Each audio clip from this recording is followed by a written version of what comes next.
Praise Lord, जय मसीह। मैं Stanley Macwan, मेरे YouTube channel Hindi Gujarati Bible study में आपका स्वागत है। मेरे चैनल को आज अभी इसी वक्त आप सब्सक्राइब कर लीजिए और परमेश्वर के ज्ञान में आप बढ़ते जाओ। जो उड़ाऊ पुत्र था उसने अपने पिता से कहा कि पिता, मेरी जो संपत्ति है, मतलब आपकी जो संपत्ति है उसमें मेरा जो हिस्सा बनता है वो मेरा हिस्सा मुझे दे दो। और आपको ये सब बात मालूम है कि जो छोटा बेटा था उसके पिता की संपत्ति का जो भी हिस्सा उसको मिला वो लेकर वो दूर कहीं चला गया, दूर देश में चला गया और सारी संपत्ति उसने उड़ा दी। ये बात आप जानते हो। लेकिन मैं आपको आज एक भेद की बात बताना चाहता हूँ कि उसका जो बड़ा भाई था उड़ाऊ पुत्र का, उसने भी संपत्ति ले ली थी। मालूम है, जिस तरह से छोटे भाई को संपत्ति मिल गई थी उसी तरह से बाप ने बड़े भाई को भी दे दी थी। उसने भी संपत्ति ली थी। उसने क्या किया, उसके साथ क्या हुआ, वो राज क्या है, वो जानने के लिए मेरे साथ इस वीडियो में लगातार अंत तक बने रहो।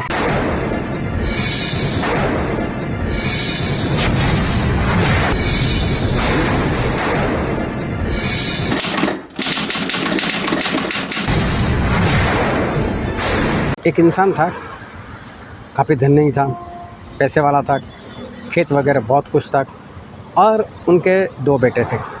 और दो में से एक जो छोटा वाला था वो अपने पिता के पास आया और अपने पिता के पास आकर उसने ऐसा कहा कि पिता, मुझे मेरी संपत्ति, मतलब मेरे हिस्से में जो आती है, हम दो भाई है तो मेरे हिस्से में जो आती है वो संपत्ति मुझे दे दो। इसका बाप बोलता है कि बेटा, सब कुछ तेरा ही है, मांग क्यों रहा है, मेरे पास है लेकिन है तो तेरा ही है। वो बोलता है नहीं, मुझे मेरी संपत्ति दे दो, मुझे मेरी संपत्ति दे दो। तो मालूम उसके पिता ने क्या किया, दोनों का बंटवारा कर दिया। ऐसा नहीं कि सिर्फ छोटे वाले ने मांगा तो छोटे वाले को दिया, पिता ने बड़े वालों को भी वो सारी संपत्ति वो दे दी। अब क्या हुआ, जो छोटा था, अभी संपत्ति में सिर्फ पैसा कहाँ आता है, सोना भी आता है, चांदी होगी तो वो भी आएगा, कुछ कपड़े आएंगे और फिर खेत वगैरह भी आएंगे, कुछ ज़मीन आएंगे, कुछ घर आएंगे। तो ये सब कुछ छोटे बेटे को भी मिला। अब उसने क्या किया, कुछ दिन वहाँ पर ठहर कर उसने सारी चीज़ें बेच दी। मतलब कि जो ज़मीन होगी वो बेच दी होगी, घर मिला होगा तो वो बेच दिया होगा, सोना मिला होगा तो वो बेच दिया होगा और सारे बातों का उसने नकद कर दिया और नकद पैसे लेकर वो वहाँ से चला गया दूर देश में, मतलब दूसरे देश में चला गया। और वहाँ पर जाकर अपने मित्रों के साथ उसने ये सारे पैसे खर्च करना शुरू कर दिए। कभी वेश्याओं के पास जाना, कभी होटल में खाने जाना, जो भी, लेकिन सारे पैसे उसने गलत काम में उड़ा दिए। अभी देखो, पैसे सिर्फ आ नहीं रहे, सिर्फ जा रहे, तो चाहे कितने भी हो ख़त्म तो होंगे ही। और उसमें भी जब इंसान अय्याश हो जाता है तब तक पैसे ख़त्म हो ही जाते। तो क्या हुआ, पैसे सारे ख़त्म हो गए। पैसे जब सारे ख़त्म हो गए और उसके मित्रों को पता चला, सारे उसके दोस्त उसको छोड़कर चले गए। इतना ही नहीं, जब सारे दोस्त उसको छोड़कर चले गए तो उस देश में अकाल भी पड़ा। अब अकाल पड़ा मतलब खाने के लिए ही नहीं है। अबे इसके तो पैसे ऐसे ही ख़त्म हो गए थे, अभी खाने के लिए जाए कहाँ। तो उसने वहाँ पर जॉब ढूंढने का शुरू किया, लोगों के पास जाकर बोलने लगा मेरे लायक कोई काम है, मेरे लायक कोई काम है। अब कोई पहचाने तो वो भी देख, और साथ में अकाल पड़ा है तो अकाल में कौन काम देगा। तो किसी ने भी इसको काम नहीं दिया। लेकिन एक इंसान था, उसके पास कुछ सूअर लोग थे, तो उसने बोल दिया कि एक काम मिल सकता है कि मेरे सूअरों को चराने के लिए जाना है और चरा कर वापस लेकर आना है, लेकिन खाने के लिए कुछ नहीं मिलेगा, सिर्फ रहने के लिए मिलेगा और वो भी सूअरों के साथ। रहने की जगह मैं तुझे दे सकता हूँ सूअर के साथ, और मैं तुझे कुछ नहीं दे सकता। ये बोलता है ठीक है, चलो कोई बात नहीं, इतना तो दे दो। अभी देखो, इसने वहाँ पर जॉब कर ली। अभी जब वो सूअर को चराने के लिए निकला तो सूअर जो फली खाते थे उसको देखकर उसे वो फली खाने को मन हुआ। तो इससे पता चलता है कि ये जो छोटा बेटा जो संपत्ति लेकर चला गया था उसको खाने को उसका मालिक कुछ भी नहीं देता था। तो उसने सारी चीज़ों को देखा, सूअर को देखा, वो खुद सूअर चरा रहा है वो देखा, उसने अपने कपड़े अपने बालों को देखा होगा और फिर उसने सोचा कि यार मेरी हालत ऐसी, मैं ऐसी परिस्थिति में, मेरा बाप तो कितना धनवान है, मेरा बाप तो कितना पैसे वाला है और मैं ऐसी हालत में हूँ। और मेरे बाप के घर में तो जो नौकर है उनको भी तो सब कुछ मिलता है, उनके पास रहने के लिए अच्छी जगह है, उनके पास पहनने के लिए अच्छे कपड़े, उनके पास खाने के लिए अच्छा खाना है, और मैं तो बेटा होते हुए भी ऐसी हालत मेरी। बोले नहीं, मैं वापस जाऊँगा। मैं मेरे बाप के पास जाऊंगा और मेरे बाप से कहूँगा कि बाप, मैंने आपके विरोध में और मैंने पिता परमेश्वर के विरोध में भी मैंने गुनाह किया है, और इससे परमेश्वर भी मुझे माफ़ करें और पिता आप भी मुझे माफ़ करो, और मुझे बेटा बनाने के लिए तो मैं योग्य रहा नहीं, मुझे एक नौकर की तरह रखो, आप जो भी बोलोगे वो काम मैं करूँगा।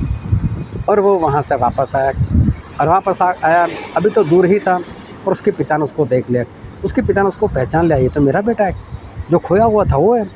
और उसका बाप भागा, और भागकर उसने उसको गले से लगा लिया और उसको किस किए, और फिर बोला कि इसको जल्दी से नहलाओ, अच्छे से अच्छे कपड़े पहनाओ, बछड़ा काटो, अच्छा खाना बनाओ, पार्टी करते।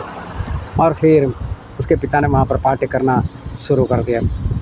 तो ये एक बात थी कि ये छोटा बेटा ने अपने पिता के पास मांग लिया, और उसके हालात कुछ ऐसे हो गए, और पछता कर वो वापस आया। लेकिन मैं यहाँ पर एक वचन फिर से आपके सामने पढ़ना चाहता हूँ, जो है लूका 15 और 11 से 13।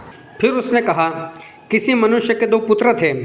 उनमें से छोटे वाले ने पिता से कहा कि हे पिता, संपत्ति में से जो भाग मेरा हो वह मुझे दे दीजिए। उसने उनको अपनी संपत्ति बांट दी।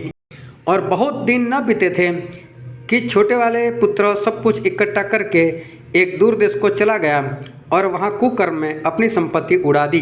तो यहाँ पर लिखा है, मांगा है छोटे ने, लेकिन पिता ने दोनों को संपत्ति बांट कर दे दी। जितना छोटे को मिला उतना ही बड़े को मिला। मांगा था छोटे ने, पिता ने बड़े को भी दे दिया। लेकिन बाइबल में कहीं से पता नहीं चलता कि बड़ा कहीं पर भाग गया, बड़ा कहीं पर भी नहीं भाग गया। फिर यहाँ पर जो लिखा है उसके हिसाब से पता चलता है कि छोटे ने सब कुछ कैश किया है, तो उसके लिए उसको कुछ दिन लग गए होंगे, हो सकता है हफ्ता लग गया होगा, हो सकता है महीना लग गया। तब तक तो अपने बाप के घर में रुका हुआ है। बाप का जो प्रेम है अभी भी बेटे के प्रति ऐसा है, और जो बड़ा भाई है उसका प्रेम भी इस बेटे के प्रति इतना ही है। और बड़े ने कई बार छोटे से पूछा था कि भाई, तूने पापा से पैसे क्यों मांग ली, तूने बंटवारा क्यों करवा लिया है, क्या तुझे मुझ पर कोई शक है? और उसने बोला होगा, नहीं बड़े भाई, आपके ऊपर कोई शक नहीं। तो क्या तुझे पिता के ऊपर शक है? तो शक तो मुझे उनके ऊपर भी नहीं, लेकिन मैं बाहर जाना चाहता हूँ, मैं घूमना चाहता हूँ, मैं आज़ाद रहना चाहता हूँ। ऐसी कुछ बातें इस छोटे भाई ने बताई। तो बड़े भाई ने बोला होगा कि भाई साहब, आप बाहर मत निकलो, बाहर खुशी नहीं है, बाहर आनंद नहीं है। जो खुशी और आनंद, जो सुख और सुविधा पिता के पास मिलती है, वो बाहर कहीं पर भी नहीं मिलने वाली। और इसलिए मैं कहता हूँ तो यहीं पर रुक जा। देख, मैं नहीं रुका, पिता ने तो मुझे भी दे दिया है ना, लेकिन मैं नहीं जाऊँगा। मेरा जो भी मैं तो वापस पिता को ही दे दूँगा कि पिता आप ही रखो, मुझे नहीं चाहिए, मैं तो बाहर नहीं निकलने वाला। और बड़े ने छोटे को कई बार समझाया होगा कि भाई मत निकल, मत निकल, बाहर आनंद नहीं है, बाहर सलामती नहीं है, लेकिन पिता के साथ ही सलामती, पिता के साथ ही आनंद है। जो खुशी और आनंद पिता के साथ है वो कहीं पर भी नहीं है। और इसलिए मैं कहता हूँ तू बाहर मत निकल। लेकिन फिर भी इसने ये बात नहीं मानी और वो वहाँ से चला गया। और देखो आखिर में उसको वापस आना पड़ा कि नहीं। बाहर क्या उसको आनंद मिला? कितने दिनों के लिए? कुछ दिनों के लिए। अभी तो जवान ही है, अभी तो पूरी आयु पड़ी है, और देखो वो बर्बाद हो गया, ख़त्म हो गया। वो तो अच्छा है पिता ने रख लिया, ना रखा होता तो क्या करता है, कैसे हालात हो जाते। मैं आपसे भी कहता हूँ कि पिता के घर में और पिता के साथ में रहने का जो आनंद है वो आपको पिता के सिवा बाहर कहीं पर भी नहीं मिलेगा। आप जवान हो गए, आपको ऐसा लगता है मेरे बाप में समझ नहीं है, आप ऐसा समझते हैं मेरा बाप बूढ़ा है, आप ऐसा समझते हैं मेरे बाप के पास ताकत नहीं, आप ये समझते हो ना कि मेरा बाप अनपढ़ है, गंवार है, आप ऐसा समझते हो ना कि इस ज़माने के हिसाब से मेरे बाप को कोई ज्ञान नहीं। तो मैं बोलता हूँ आप गलत फहमी में हो, ऐसा कुछ भी नहीं है। आपका बाप सब कुछ जानता है, कितना मॉडर्न ज़माना है और मॉडर्न ज़माने में क्या क्या हो रहा है, कैसे कैसे कपड़े मिल रहे हैं, कैसे कैसे मौसम लोग कर रहे हैं, सब कुछ आपके बाप को मालूम। लेकिन आपके बाप को मालूम है उसमें आनंद नहीं है, इसलिए आपका बाप उसके पीछे जाता भी नहीं और आपको भी यही बता रहा है कि बेटे मत निकल, मत निकल, मत निकल, मत जा। लेकिन एक आप हो कि दिमाग में भूसा भरा हुआ है और इसलिए आप पिता को छोड़कर जाना चाहते हो और पिता की उपेक्षा करते हो लेकिन मैं आपको स्पष्ट कहता हूँ, जो शांति, आनंद, सुख पिता के पास है वो कहीं पर भी नहीं। बड़े भाई को ये सब कुछ मालूम था और बड़ा भाई पिता के साथ बना रहा, और देखो उसको कोई कठिनाई नहीं आई, कोई मुश्किल नहीं आई। मैं बोलता हूँ आज आप भी अपने बाप के साथ नहीं रहोगे तो आपके जीवन में कुछ भी हो सकता है, पछताना होगा, लेकिन कहीं देर ना हो जाए, हो सकता है आपका बाप ही ना रहे। और दूसरी बात मैं बताना चाहता हूँ, हमारा सबसे बड़ा बाप वो है पिता परमेश्वर। उनकी अधीनता में रहो, उनका कहा हुआ करो तो बचाए जाओगे। परमेश्वर आपको आशीष दे। आमीन।